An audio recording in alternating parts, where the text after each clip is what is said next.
So we start with Karl Marx. This is one of the most important thinker. Obviously, you know that every year you'll get one or two questions for sure from Marx. Either directly from Marx you will get, or you will get compare Marx with Weber or Marx with Durkheim. These two comparisons is what always you can see mostly. For example, one of the theory that we are going to discuss with respect to Durkheim is the theory of division of labor. So you will be asked to compare Marx and Durkheim in the framework of division of labor. Okay, and then we will see a theory of religion, that is nothing but Protestant ethic and spirit of capitalism, okay, in the context of Weber. So you will expect a question comparison between Weber and Marx on religion. So Marx says it is a capitalism which create religion, but Weber will say that it is the Protestant ethic, that means religion will give rise to capitalism. So that is a reverse relationship that you need to establish. Similarly, when it comes to Durkheim and Marx also, for Durkheim, division of labor is something which is functional and integrate society, which give autonomy to individual. Okay, Marx will say it is alienating individual. So all these we will discuss. You don't want to worry about all these terms, what you mean by alienation, etc. Different theories. So you are going to expect a comparison question in the current situation. That is what the questions which are supposed to be asked and they are asking. Earlier you can see a lot of direct questions, Karl Marx theory on alienation, Karl Marx theory on historical materialism, or Karl Marx theory on class and class struggle, or critically analyze Marx theory on class and class struggle. This is what you generally see. But now comparison, Marx and Durkheim, Marx and Weber, etc. Okay, now one thing that I'm supposed to do here is, first we will discuss about a basic introduction about Marx. So in this session I'm going to talk about Marxian idea about individual and society. So that is very important, how Marx is considering or treating the individual, and what is society according to him, and what is the composition of society. All these things is what I'm going to discuss today, the most important session in Marx. So from here only we are going to develop the entire framework, entire understanding on Marxian concepts and theory. So if you understand today's session, then only you are going to understand all the 3-4 coming sessions that we are going to discuss about Marx. And later also, if you need to make a comparison between Marx and Weber, Marx and Durkheim, you should be knowing the basic idea of Marx. Okay, so here that is what I'm going to discuss. So generally the discussions are like this. First, this is your introductory session, and then we will discuss about the theory. Tomorrow we will discuss about theory of historical materialism. Then we will discuss about theory of class and class struggle. Then we will discuss about theory of alienation. So these are the three theories. In theory of mode of production will actually come under historical materialism. After discussing this, we will go for the critical analysis of Marx. Okay, so this is how the discussion is structured. So in the critical analysis, for example, if the critical analysis is the question, I've told you in the beginning itself what is the structure, right? So suppose the question is about critically analyze Marx theory of class struggle. What you need to do? First you need to write an introduction. Okay, so that is what I'm going to deal today. Whatever question is going to be asked from Marx, the introduction. So I'll be talking about around 300-400 words today. From that, hardly 30 to 40 words is what you're going to write as your introduction. And today what I'm going to discuss is actually part of this theory also, historical materialism. So very important, it's a part of theory. It is a common introduction for all the other theories also. So in case of critically analyze this particular theory, first you need introduction. Then you need to write the theory.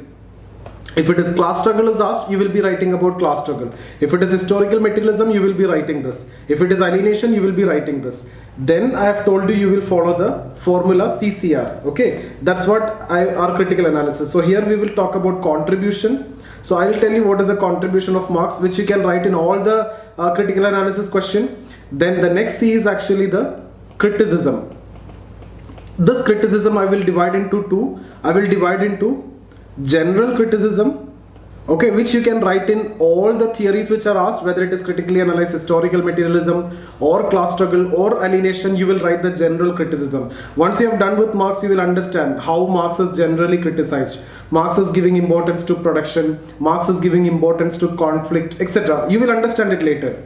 Okay, Marx is giving importance to society. So we will discuss all these general criticism which can be seen in all his theories. Then we will discuss about specific criticism, which is specific to each theory. So if the question is about class struggle, first you write the general criticism which is applicable to all the theory, then you write the specific criticism which is very specific to this theory of class struggle, which is actually asked in the question. And then we will also discuss about the contribution of Marx. That's how you will conclude your answer.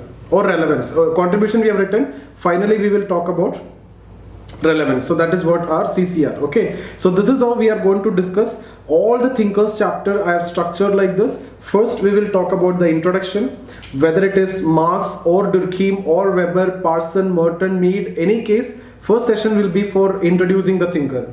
Then we will take up each and every theory separately. Each session will be dedicated for each theories. You will not face any problem in any of the theories, for sure. Okay, and then one session for this critical analysis. There, these are simple things. We will talk about contribution, general criticism, specific criticism. By the time we complete the theories, you yourself will be able to write what are the criticisms. These are very simple only. Okay, so this is how we are structuring our session. So today we are going to talk about the introductory part, which in itself is actually part of Marxian theory of historical materialism that we are going to take tomorrow. Okay, so can we start now? Yes, sir.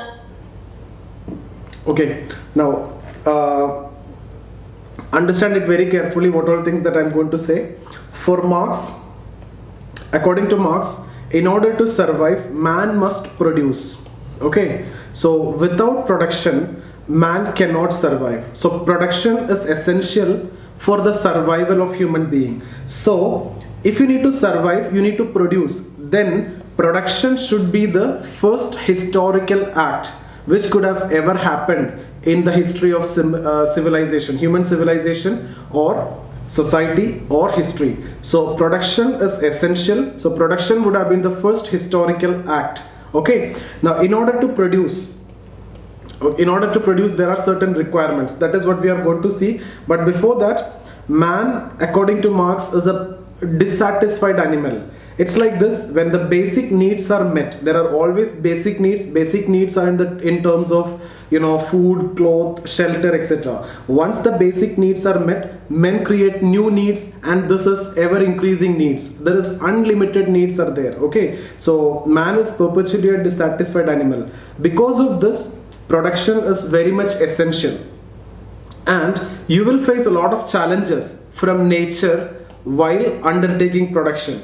But man have the capability to overcome all the challenges which you are facing from the nature. It could be in terms of rain, whatever it is, natural calamities. Man has the potential and the capability to overcome all those challenges imposed by nature through different tools, techniques, etc.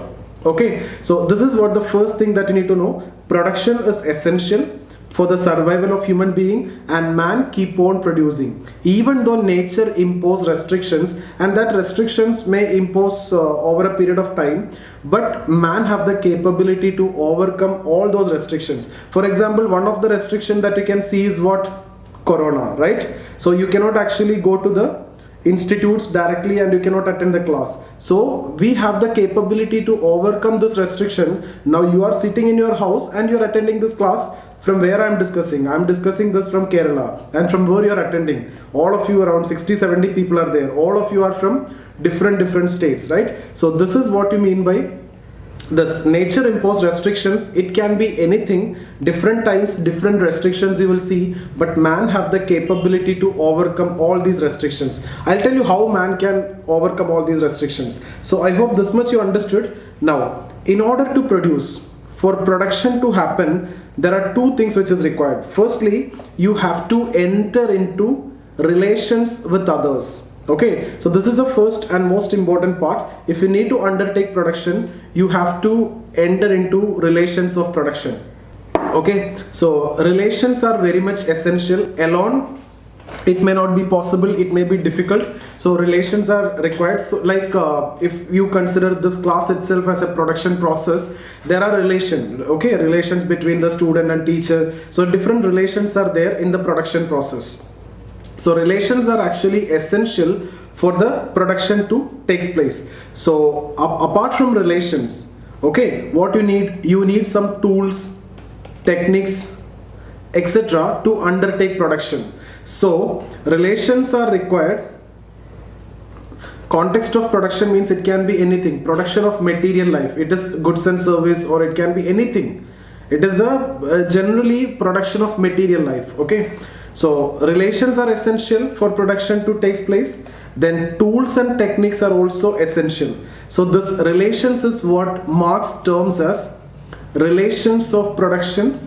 Relations of production, I'm just writing ROP, relations of production, and this tools, techniques, etc. is what Marx calls as forces of production. Okay, so what I've told you is simple, this much only. Production is essential. Without production, man cannot survive. Okay, and to enter into production or to undertake production, because nature imposed restrictions, still if you need to undertake production, you definitely need relations. Okay, and that's what Marx calls as relations of production, and you need tools and techniques to overcome all the difficulties. So in this context, in this class, what are the tools and techniques? The iPad that I'm using, right? The pencil, iPad pencil that I'm using, or this camera, or these lightings, and these are the tools and techniques which is required to undertake the production process, right? Apart from that, relations are also required. Here we are in that relation, right? So there has to be relations, there has to be tools and techniques. So this is what relation of production, this is what forces of production. Relation means between man and man, different relations. I'm going to talk about that. So it has to be, there has to be some kind of relations and some tools, techniques, etc. So ROP, that is relations of production. FOP, that is forces of production. So to undertake production, two things are required, that is FOP, forces of production, and ROP, that is relations of production. So I hope this much is clear. Now let's divide this separately and discuss this separately. Let's take relations of production. Then when Marx talk about relations of production, there are two types of relations of production. Firstly, relation between man and man. Okay, this is what Marx calls as living relation. Both are living part, right? This between man and man, like you and me, okay, or between you people, there are relations. These are between man and man. So that is living relation. So that is very much required to undertake this production process. So this is one part, relation between man and man. So if you talk about a capitalist system, or in the modern factory setup, the different positions, right? The managers, okay, or the supervisor, etc. All these are example of relation between man and man, right? Managers, supervisors, the workers, capitalist, all these are relation between man and man. Or here if you see the teacher, student, all these are relation between man and man, two individuals. So that is what living relation, two living parts are entered into a relation for production to take place. So here this relation is for the production process. Secondly, when we talk about relations of production, relation between man, and then relation between man and things. So here this is living part and this is non-living part. So here this is a relation between living and non-living part. Now this relation is essentially of ownership relation generally, or according to Marx this is ownership relation. For example, in the context of capitalist system, if you talk about a factory, okay, and if you take the case of capitalist, the capitalist owns the factory. So this is what you mean by ownership relation. On the other hand, if you see the worker do not have ownership with the factory. So this is non-ownership relation. Okay, so relation between man and thing. Factory means I'm talking about machines, right? So capitalists have a ownership relation, worker have a non-ownership relation. In this class itself, if you see the iPad or the pen or these tools and techniques that we are using, it is the ownership relation for me and non-ownership relation for you, like that. That's a simple example, okay. Otherwise, in the context of capitalist setup, or this you can say the machines, if you take, the capitalist is having ownership relation and the worker is having non-ownership relation. But this is also a relation.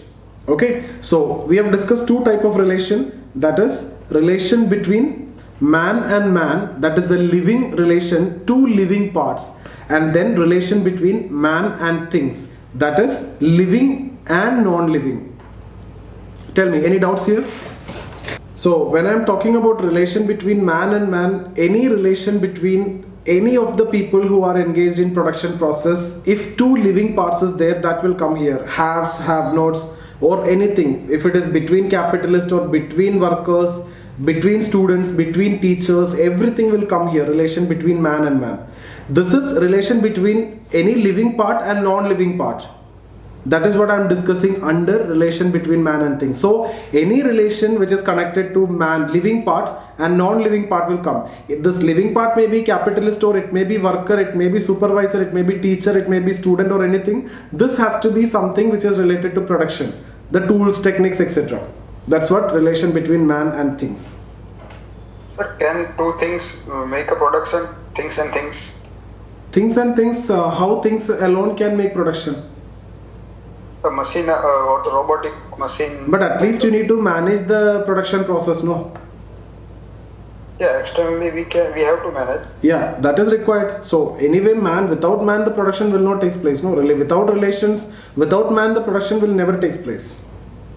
So next is forces of production.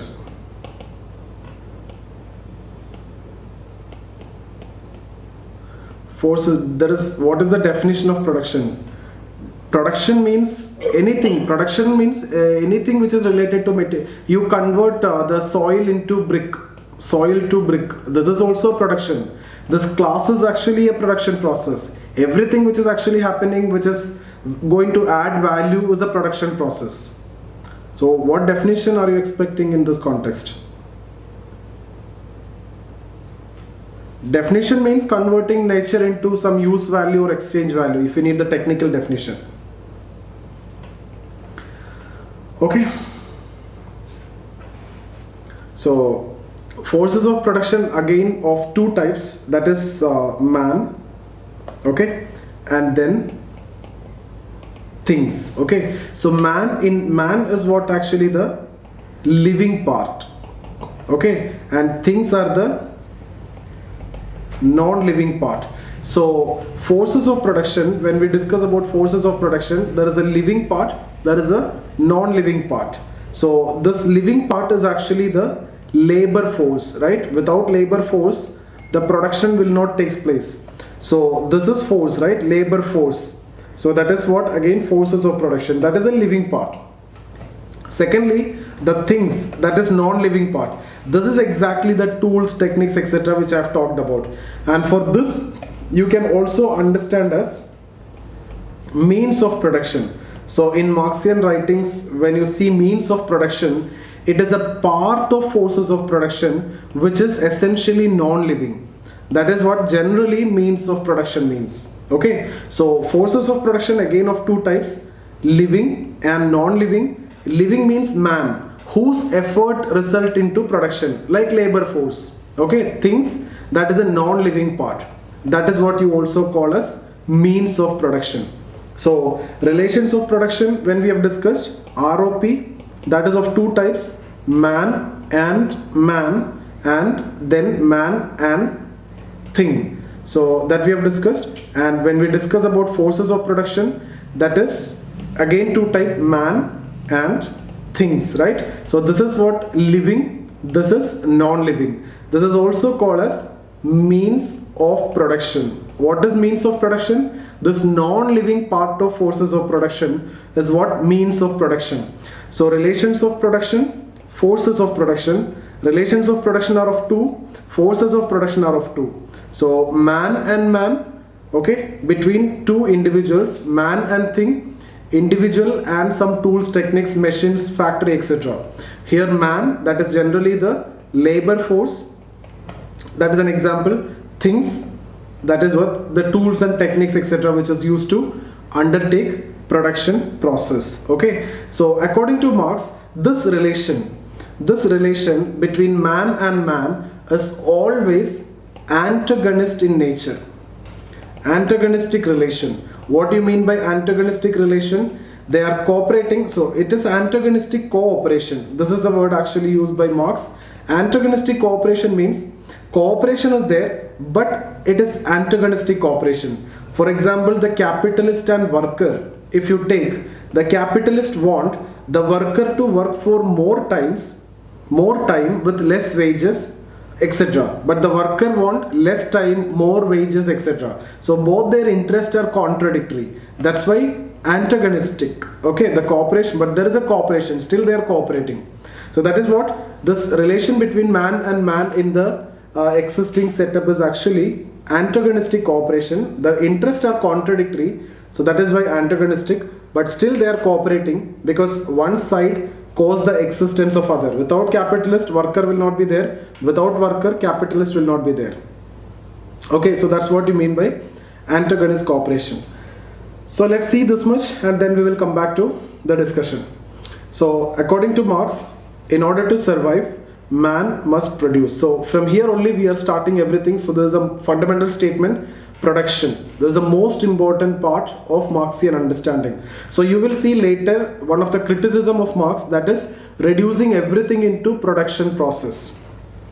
Okay, so according to Marx, production, okay, one more point which I want to tell you is this ROP and FOP together can undertake production. Okay, so this is what I have told you. To undertake production, forces of production and relation of production is required. So at the initial level this is okay, but later when the production acquires complex form, that means in the capitalist society and all, the production is very complex. So if the production acquire complex form, there are some other things are also required for the production to take place. Okay, like that is how these elements are emerging, like religion, education, the culture, family, etc. All these are actually supporting the production. So when the production acquires complex form, apart from ROP and FOP, there are many other elements which are also contributing the production to take place. So Marx termed this as the core. Okay, that is economic infrastructure. Economic infrastructure. So what is economic infrastructure? This word you will see across in the writings of Marx. Economic infrastructure means it is related to ROP and FOP. Now this elements is what Marx calls as social superstructure. Okay, so what is social superstructure? All these elements like religion, family, culture, education, political system, everything comes under social superstructure. Okay, so because of social superstructure only, the production takes place at the complex level. At the initial level, this is enough to undertake production, but when the production acquires most complex form, you need all these elements to make the production better. Okay, so for example, if you see this education system will provide the cheap labor, family will send the labor to the capitalist system, or family will send the people for getting exploited in the capitalist system. If family is not there, people won't go for work, and family also reproducing the workers which is actually required for the capitalist system. So that is the role of family. Religion also preaching good things in the other world if you suffer maximum in this world. So you are actually creating a workforce who are ready to suffer, because God is saying you suffer here, you will get heaven in the next world. Education will keep on creating the labor which is required for the capitalist system. So all these are playing vital role in the production to takes place when the production acquire the complex form.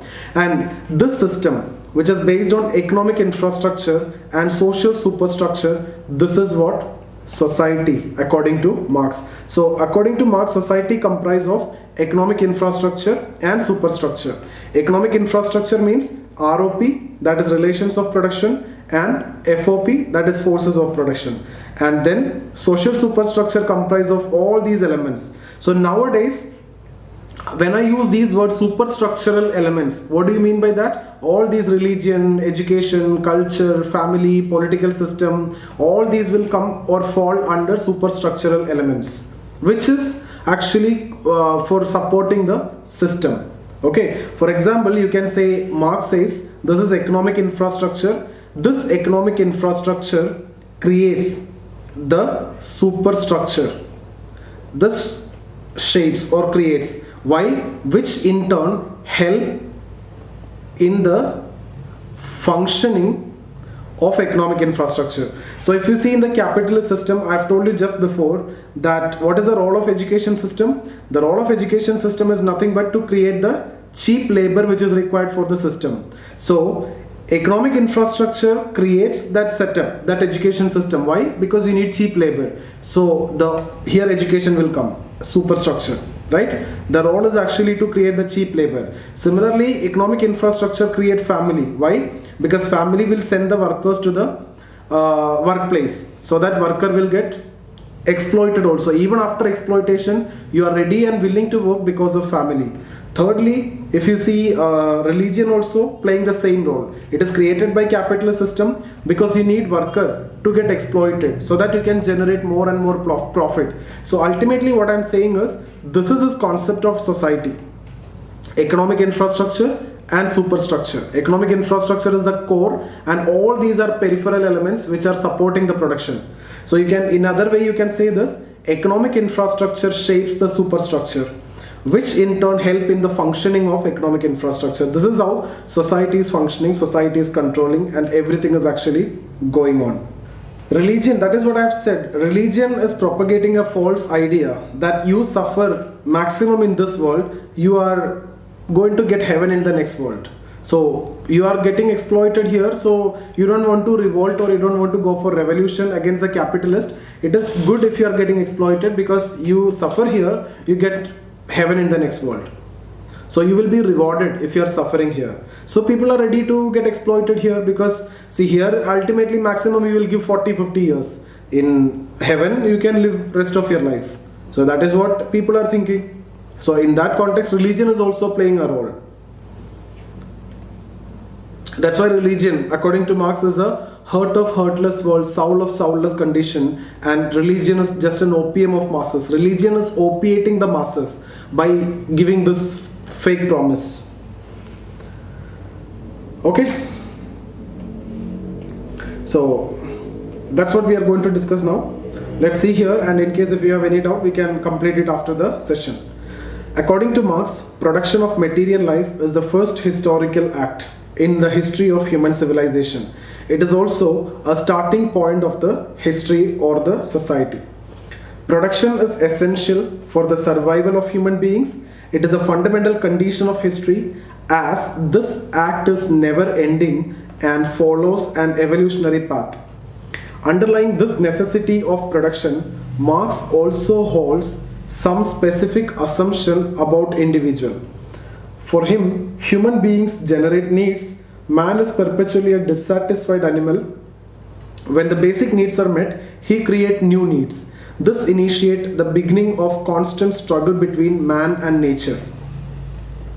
This struggle is reflected in terms of continuous development in the nature of production, or the way man produce things, right? So you can see the nature impose limitations and restrictions, but man always keep on improving upon that restrictions and limitations by coming up with new tools, techniques, etc. So all these Zoom classes and all is because of what now? It is because of Corona, right? Just now I have told you. So what is the restriction here? Because of Corona you cannot go anywhere, but man have the capability to overcome in a much better way. Now this is actually going to replace now the entire education system. This is the future that everybody understood.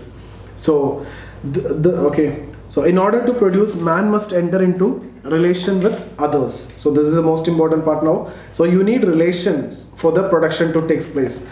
That means man must organize for undertaking production. According to Marx, the organization of production varies from era to era and from society to society. Of course, nature imposes limitations on the organization of production, but it does not completely determine it. Nature have nothing to play, despite the fact that nature may impose limitation. It could be in the form of rain, or it could be earthquake, it could be tsunami, or whatever it is. There may be some limitations, but man have the capability to control the nature. Thus, the relations are essential for production to take place. Further, man also require tools, techniques, equipments for the production to take place. Thus, production involves two components, that is, the relations of production and the forces of production. So, relations of production, According to Marx, there are two types of relations of production. That is relation between man and man. So that means both are living part, and then relation between man and thing. This is living and this is non-living, right? So relation between man and man involves relationship between people engaged in production process. That is, in a modern factory, the positions like manager, supervisor, the worker are the examples of man and man. Relation between man and thing, on the other hand, is a relation which is based on ownership and non-ownership of things related to the production process. That is, a capitalist owns the factory, then this is the relation of ownership between man and thing. So capitalist is this, and factory or the machines is the thing. Worker do not own anything, so his relation is actually non-ownership relation. According to Marx, production has to be managed, and different relations of productions symbolized different forms of management. The relationship between people in the existing societies is conceptualized as one of antagonistic cooperation. So I hope you understood what is antagonistic cooperation. There is a cooperation, but the interests are contradictory. Why? I have written here, as the cooperation exists in society despite the difference between the groups, right? For example, the capitalist worker relationship. Capitalist want cheap labor, whereas worker need higher wages. But still they cooperate in these differences. That is why antagonistic cooperation. Forces of production involves two things, that is man and things. That is the living part, the example, or you can say the labor force, because with their effort only the production will take place. So they are also coming under forces of production. This is also known as means of production. Things is what? Means of production. Man includes human beings whose efforts results in production. This includes the labor as well as the entrepreneur. So both will come here, not only the worker, even everybody will come here, because everybody's effort is actually resulting into the production. So capitalist will also part of this forces of production. Okay, everybody who is actually engaged in the production process will be part of this, as they are contributing to the production process. Things include various means of production like tools, techniques. There is a non-living part. The development of these factors, this is forces.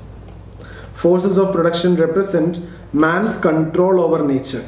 These forces of production are used to transform nature into use value or exchange value. Okay, so use value or exchange value means exchange value is any product made and can be exchanged for something else or sold for money. That's what you mean by exchange value. You can sell it for money. There is an exchange value.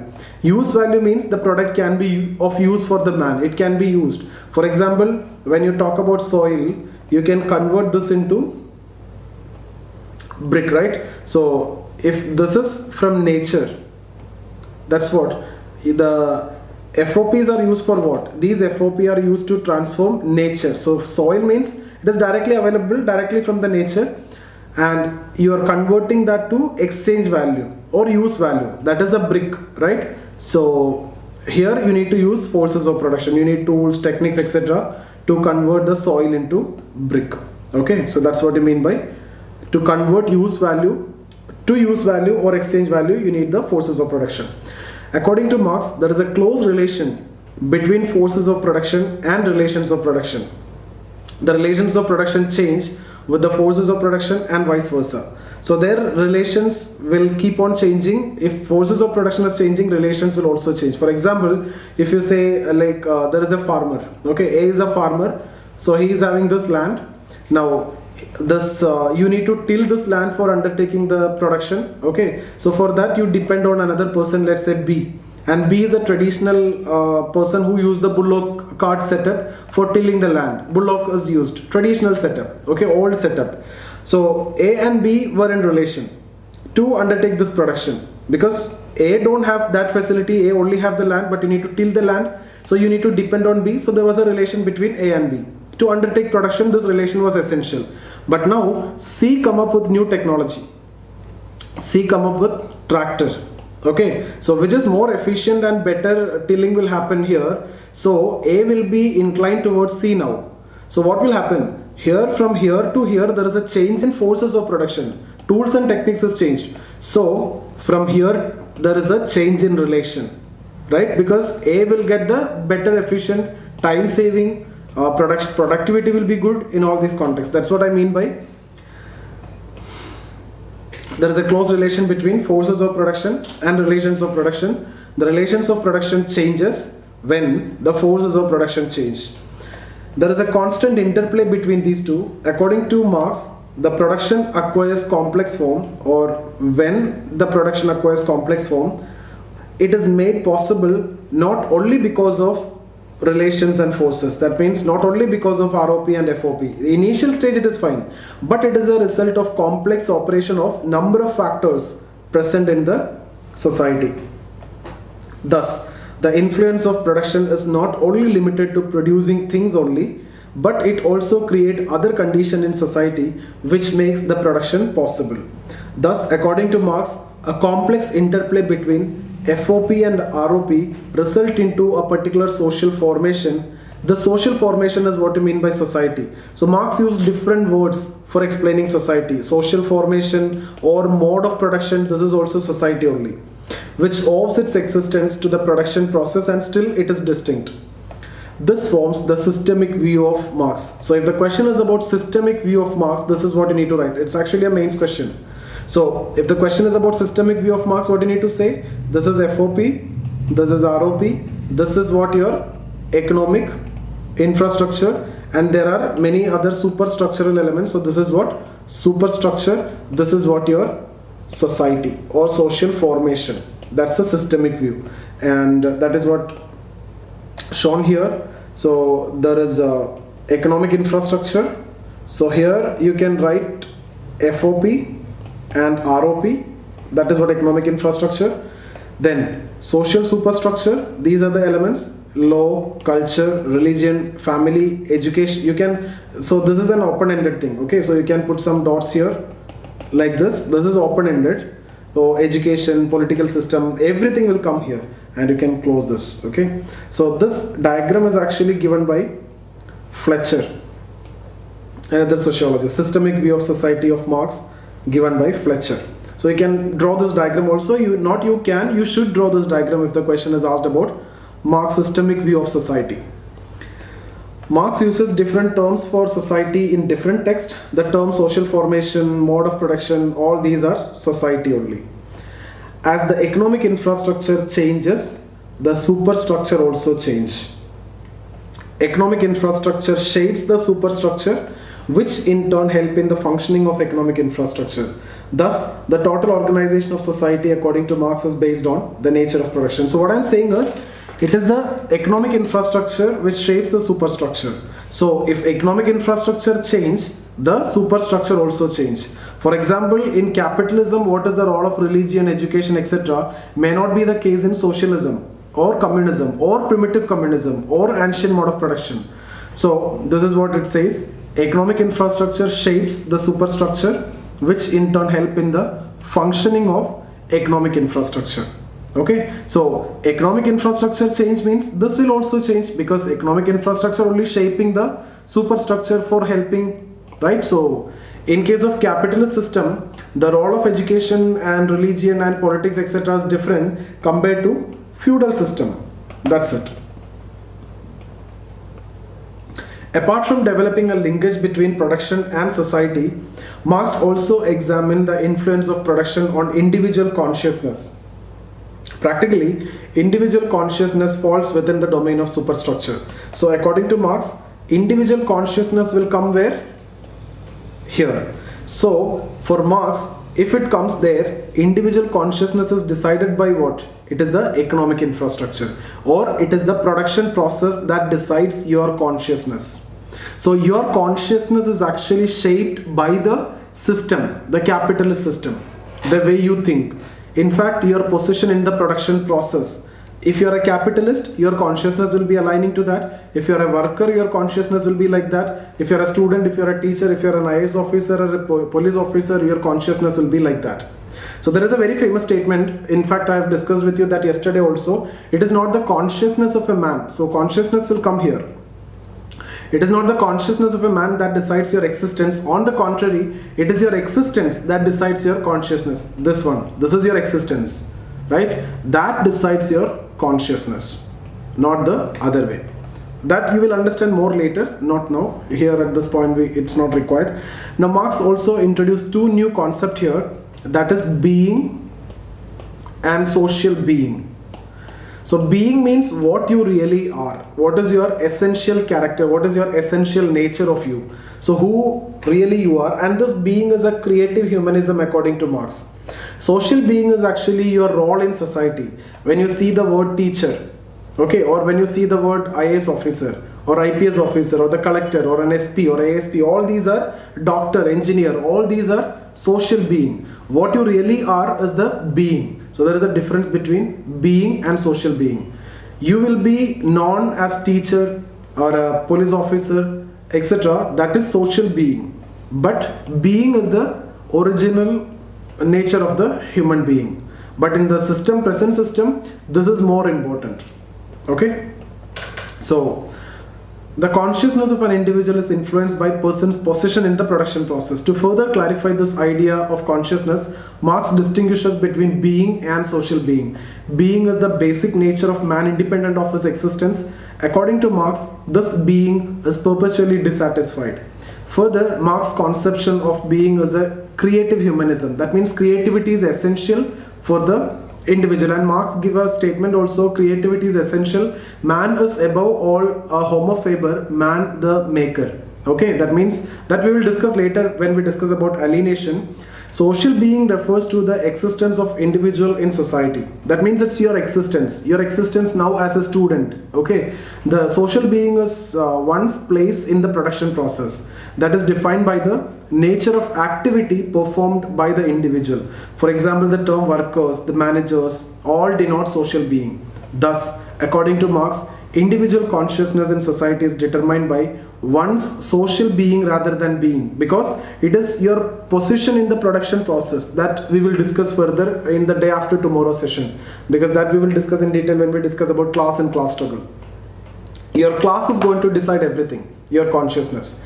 So there's a question which you can attempt, you can write and you can send to me. I'll definitely get it evaluated, because I will understand whether you understood this concept or not. Okay, so Marx's concept about individual and society. So just go for this discussion.